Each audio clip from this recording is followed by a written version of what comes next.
Welcome to another Code Walk. Let's talk about using programming to make the world a better place. Cheesy, I know, but let's talk about that. So today's Code Walk's a bit odd because here, somewhere around here, is actually Uhuru Peak of Kilimanjaro. It's super unfortunate that it's currently extremely foggy, so you have to believe me, you have to take my word for that. Let me just show you some of the surroundings here. So I'm currently on a 8-day trek in an attempt to summit Uhuru Peak of Kilimanjaro with 5 of my friends. So we're 6 people in my team. If you want to know more about that, check out some of the links in the description. I'm now at day 5 of day 8, so at this point I don't even know whether I succeeded in summiting or not. But yeah, down here you can see my camp. So this is where we sleep. But that's on a completely different note. I currently had some downtime, so I figured I would use this to make another Code Walk. Something that time and time again comes to my mind is that when you know programming, you know a very specific skill. Or let me put it this way, you have great powers. So it's like that Spider-Man thing, with great powers come great responsibility. I'm sorry, this is going to be cheesy, but I promise you it's really important. This is something that's actually pretty close to my heart. When you know programming, you really know a craft. Like, you know something concrete. Like, let's say you're a carpenter, for example. I mean, it's fairly obvious that a carpenter has a very concrete skill that can be applied to do many good things and many bad things. And the same goes for programmers. Like, yes, we are building software and we are not building physical things, but more and more things in our societies are becoming software, or are becoming run by, or orchestrated by, or controlled by software, which means that there are more and more chances for software developers to actually make a contribution to the world.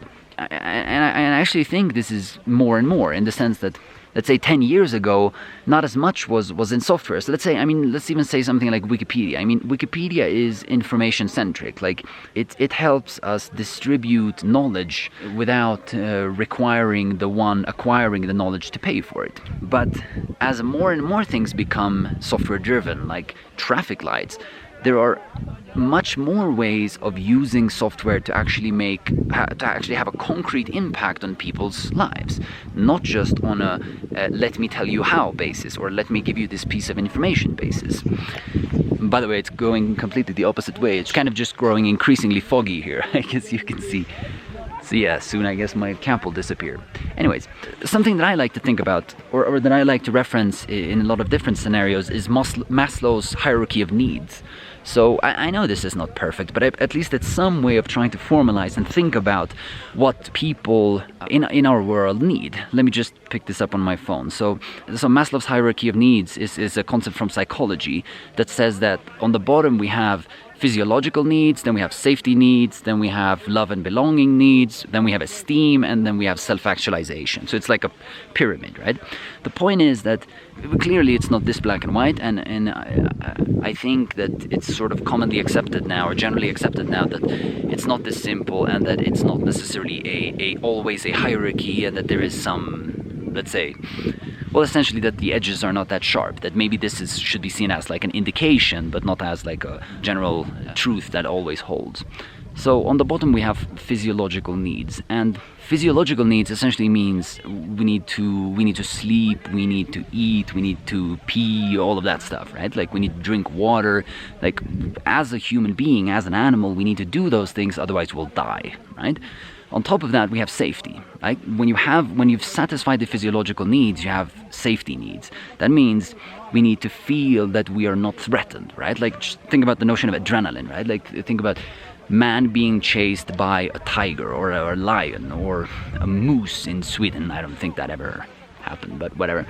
So making sure that we are safe as human beings is sort of the next step. Like, when you have the physiological needs, when you can eat and sleep, then we would want to feel safe. Beyond that, on the next step, we have love and belonging, meaning that if you feel safe and if you have your physiological needs satisfied, then we might start looking into feeling like you're part of a community, or finding someone to share your life with, for example, right? Like, even let's think about, if I'm not mistaken, I think swans are one of those animals that pair up and then stick together throughout their lives. So like swans actually have partners, and then they stick around with their partner for the rest of their life.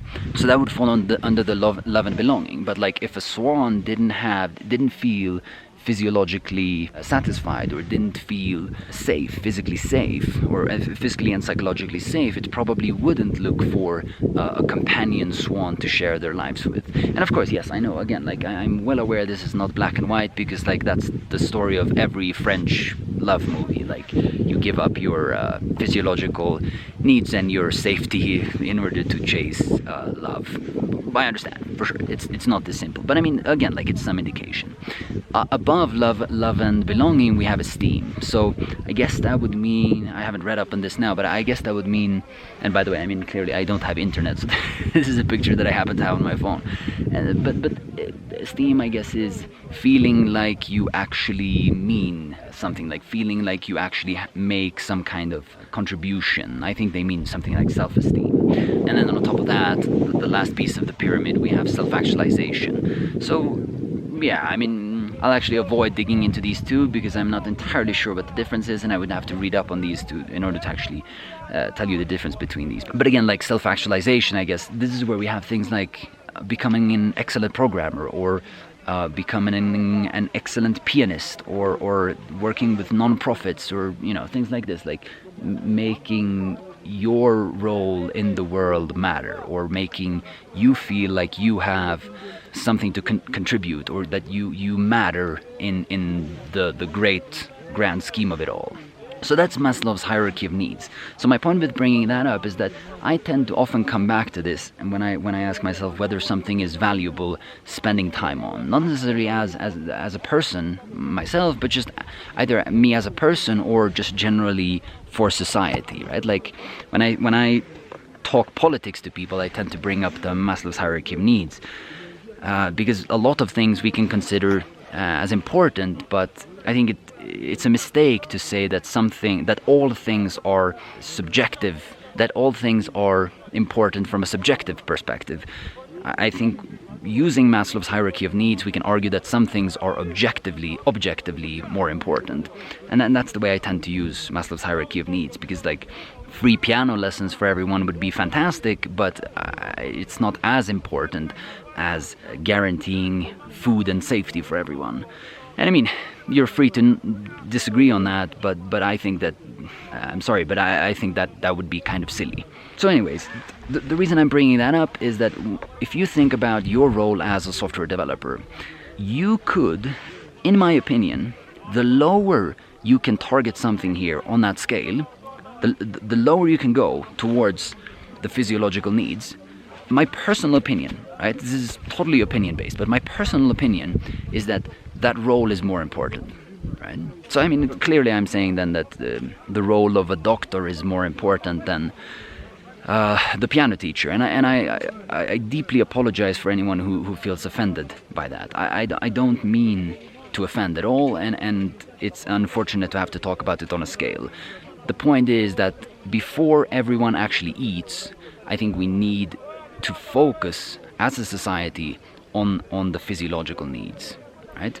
Before everyone feels safe, we need to, as a society, focus on the safety issues, on guaranteeing safety. And I know that this is super tricky, and I am far from being even remotely good at this, even remotely perfect at this, right? I mean, it's always this struggle. I like to think of this, the word tension, I think, makes a lot of sense here. There's always, as a programmer, there's this massive tension between being extremely well paid and doing something extremely important that usually you don't get like anything for.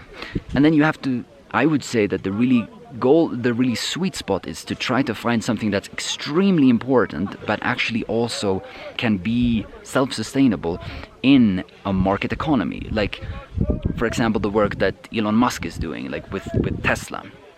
So actually having a massive impact, but doing so in a capitalistic manner. So like, given that we are in a capitalistic society, that's a way of making sure that the talent can be attracted, because they can actually afford to pay people well, or pay people well enough so that they won't go to other places, or take their talent and move to other places that work with less important issues. So there's always this tension. It's kind of what I'm saying, between like as a software developer, to take your skill and employ that skill within some place that actually really has an impact, versus going somewhere that simply just pays you well.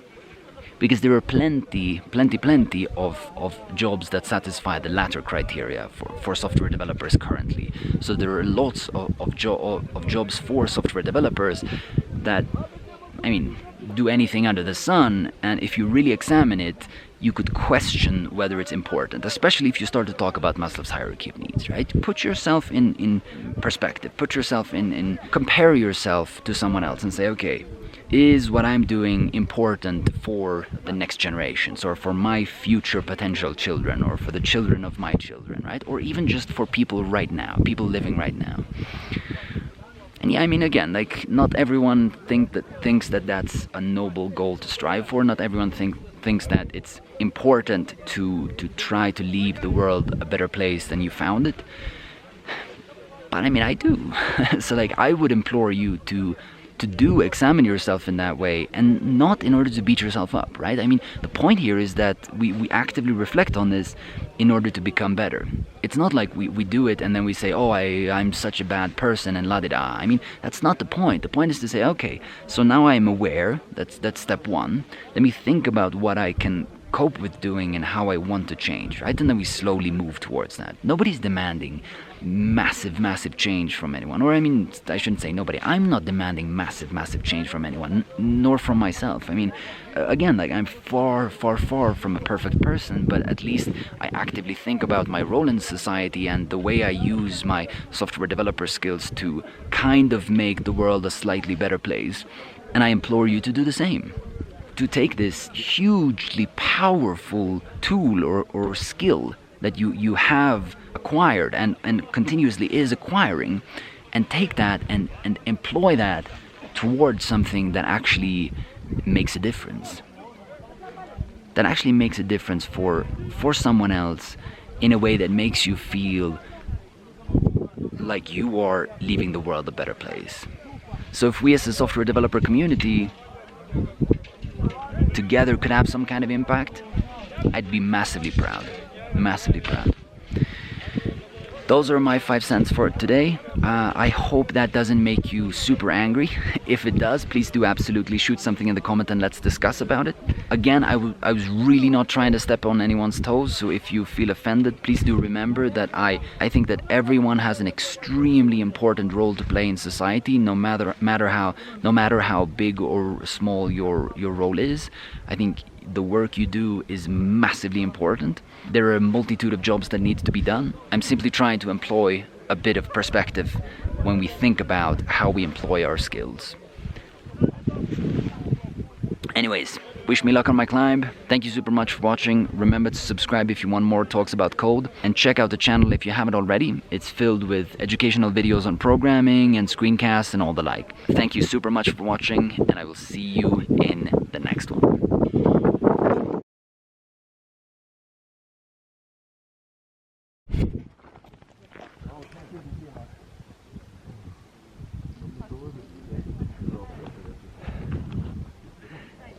Day 6, last day before summit day.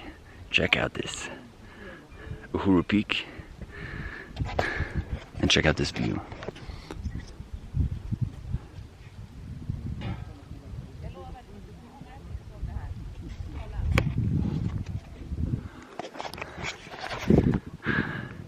I can think of a lot of worse ways to wake up.